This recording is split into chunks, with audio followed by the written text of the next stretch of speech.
Magandang araw mga batang grade 6. Ako si Ma'am Angeli at ngayong araw na ito, mag-aral tayo at matuto sa Araling Panlipunan 6. Para sa most essential learning competency, natatalakay ang pagkilos at pagtugon ng mga Pilipino na nagbigay daan sa pagwawakas ng batas militar.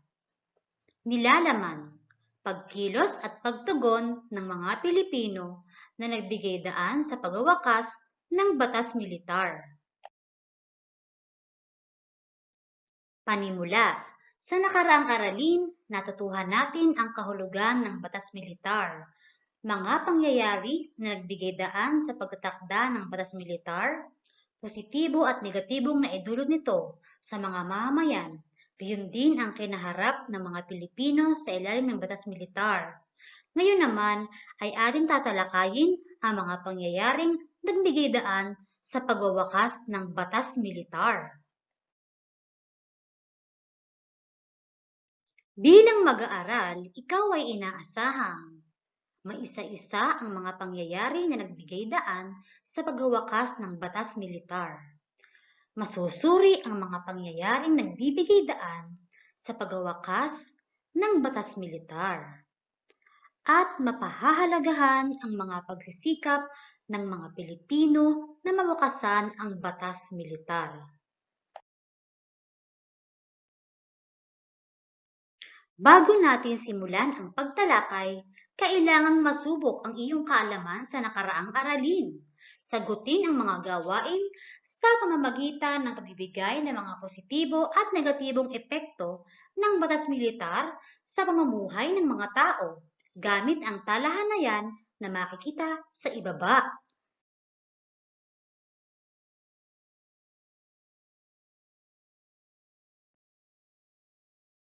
Bago mo simulan ang pag-aaral sa araling ito, magkaroon ka muna ng sariling pagsusuri sa iyong nalalaman tungkol sa paksang pag-aaralan. Pamilyar ka ba sa larong 4 picks 1 word? Subukan natin ang iyong kakayahan sa pamamagitan ng pagsagot sa ipakikitang larawan.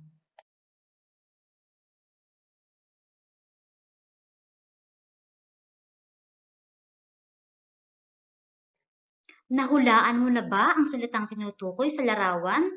Kung nahihirapan ka sa pagbuo ng salita, maaari kang magpatulong sa kasama mo sa bahay o nakatatanda sa iyo upang magkaroon ka ng idea sa mga larawan.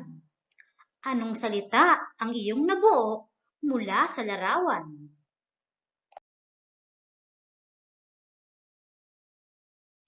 Magaling! Tama ang inyong kasagutan. Batas militar. Ngayong nabuo mo na ang salitang batas militar, linangin mo ang iyong kaalaman sa pamamagitan ng pagbabasa sa teksto tungkol sa mga pangyayari na nagbigay wakas sa batas militar. Ang pagwawakas ng batas militar sa Pilipinas. Umiral ang batas militar sa bansa ng mahigit 8 taon.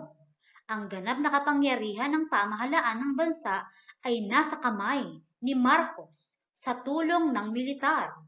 Sa panahon ng kanyang pagiging diktador ay lumaganap ang paglabag sa karapatang pantao at iba pang pang-aabusong militar. Ang pag-aresto o pagdakip sa mga kritiko at kalaban ng pamahalaan ay nagpatuloy sa kabila ng pagtutol ng mga tao. Ang paggamit ni Marcos ng kanyang kapangyarihan sa pagdeklara ng batas militar ay hindi naibigan ng maraming Pilipino. Isa na rito si Senador Benigno S. Aquino Jr., hindi niya tinanggap ang batas militar sapagkat naniniwala siyang ito ay ginawa ni Marcos upang mapahaba o mapatagal pa ang kanyang panunungkulan bilang pinakamataas na pinuno ng bansa. Nais lang daw niyang manatili pa rin sa tungkulin pagkalipas ng taong 1973. Ang paghuli o pagpaslang sa mga politikong kalaban niya sa politika at mga komentarista sa radyo at telebisyon na tumuligsa sa kanya ay isa sa mga pangyayaring hindi lubos na maunawaan at matanggap ng mga Pilipino. Maliban kay Senador Benigno Aquino Jr., kabilang sina Jose Diokno, ang mga mababatas na sina Roque Ablan, Rafael Aquino, David Fuzon, at mga delegado ng CONCON na sina Jose Concepcion, Teofisto Quingona, Napoleon Rama, Alejandro Lihuaco, at Ramon Mitra. Gayon din sina Teodoro Locsin, ang patnugot ng Philippines Free Press, at Joaquin Chino Roses, ang patnugod ng The Manila Times, at mga mamahayag sa dyaryo na sina Amado Doronilla at Maximo Soliven. Gayon din, hindi naging normal ang naging buhay ng mga Pilipino sapagkat ipinasara ni Marcos ang lahat ng pahayagan, radyo at telebisyon. Pinangasiwaan din ng pamahalaan ang pagpapatakbo ng mga kakailanganin ng publiko tulad ng Philippine Long Distance Telephone Company or PLDT, Manila Electric Company, Meralco, at mga sasakyang panghimpapawid. Ang ginawang pagkontrol ni Marcos sa media ay isa pa sa hindi lubos na nagustuhan ng mga mamamayan.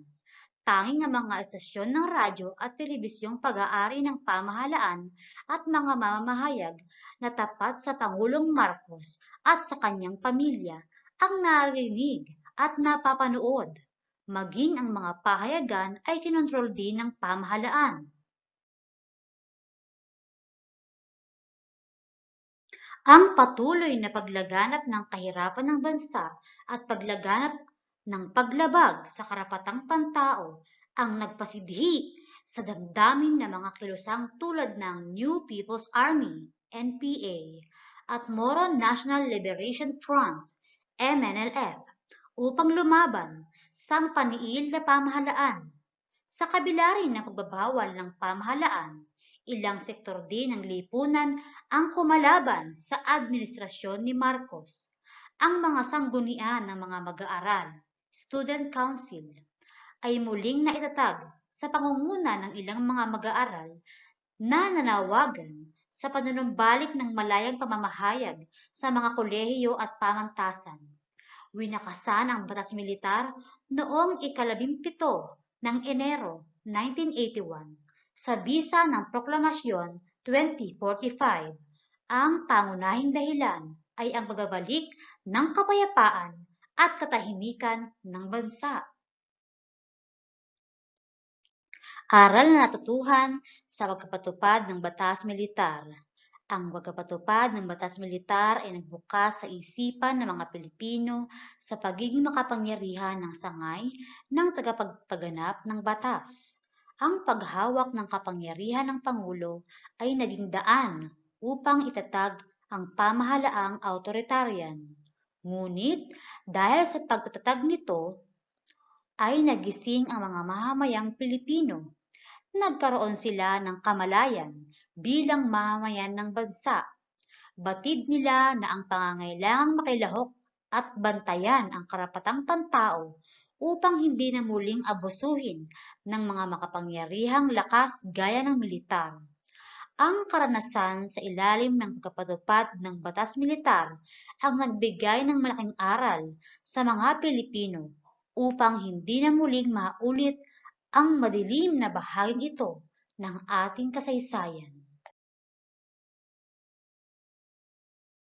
Sagutin ang mga sumusunod na tanong batay sa inyong pagkaunawa sa tekstong binasa sa itaas. Pamprosesong tanong. Ano-ano ang mga pangyayaring nagbigay daan sa pagwawakas ng batas militar? Bakit ninais ng mga mamamayang Pilipino na mawakasan ang batas militar?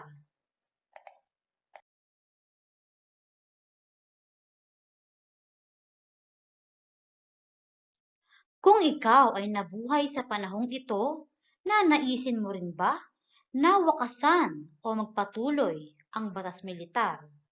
Pangatwiranan ng iyong sagot.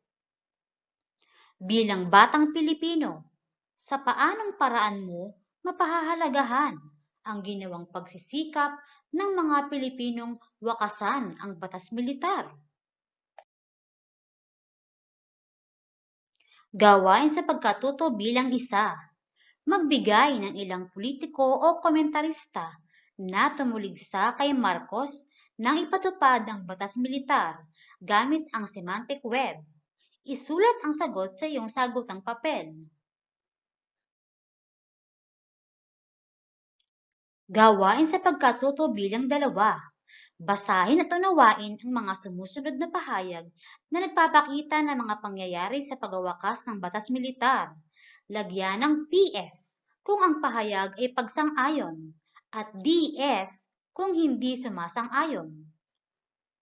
Una, pagpapairal ng karapatan sa pamamahayag. Ikalawa, pinangasiwaan ng pamahalaan ang pagpapatakbo ng mga kakailanganin ng publiko tulad ng PLDT, Meralco at mga sasakyang panghimpapawid. Ikatlo, paggalang sa paniniwala ng mga politiko at komentarista. Ikaapat, pagkontrol sa media. Ikalima, pagpapahuli sa mga taong inakalang nagkasala sa pamahalaan. Pakikipagpalihan. Gawain sa pagkatuto bilang tatlo. Punan ang try-question chart sa ibaba batay sa iyong naunawaan sa teksto. Sagutin ang mga tanong sa bawat hanay. Isulat ang sagot sa sagutang papel. Pagwawakas ng batas militar. Unang hanay. Ano-ano ang pangyayari? Ang nagbigay daan sa pagwawakas ng batas militar. Ikalawang hanay. Bakit ninais ng mga Pilipino na wakasan ang batas militar? Ikatlong hanay, ano ang magandang naidulot ng pagwawakas ng batas militar sa mga Pilipino? Gawain sa pagkatuto bilang apat. Ang layunin ng gawain ito ay masukat ang iyong natutuhan ukol sa pagwawakas ng batas militar. Ikaw ay gagawa sa papel ng katulad na figura ng discussion web chart na nasa ibaba. Sagutan ang tanong na nasa loob ng discussion web at ipaliwanag ang iyong sagot. Gawin ito sa sagutang papel. Sang-ayon ka ba na nagwakas ang batas militar? Kung oo, ipaliwanag. Kung hindi, ipaliwanag din. Gawain sa pagkatuto bilang 5. Isulat sa papel ang iyong sagot sa katanungan sa ibaba. Gamit ang call-out. Ano ang aral na natutuhan ng mga Pilipino sa pagpapatupad ng batas militar? Gawain sa pagkatuto bilang 6. Performance task. Panuto. Pumili ng isang gawaing angkop sa iyong interes at kakayahan. Ipakita ang kalagayan ng mga Pilipino pagkatapos ng batas militar. Ilagay ito sa isang bond paper. A. Gumuhit ng isang poster. B. Sumulat ng tula. C. Sumulat ng sanaysay. Maaaring magbigay ng performance task ayon sa modality, kalakip ang rubrics ng bawat gawain. Paglalapat. Natutuhan ko na nagwakas ang batas militar dulot ng iba't ibang pangyayari. Mula dito, nalaman ko ang pagsisikap ng mga ilang Pilipino sa pamamagitan ng kanilang pagkipaglaban at pagbubuwis ng buhay upang makamit ang kanilang minimithing kalayaan. Ikaw bilang batang Pilipino, ano ang naharapat mong gawin upang mapanatili at maipaglaban ang iyong karapatang pantao?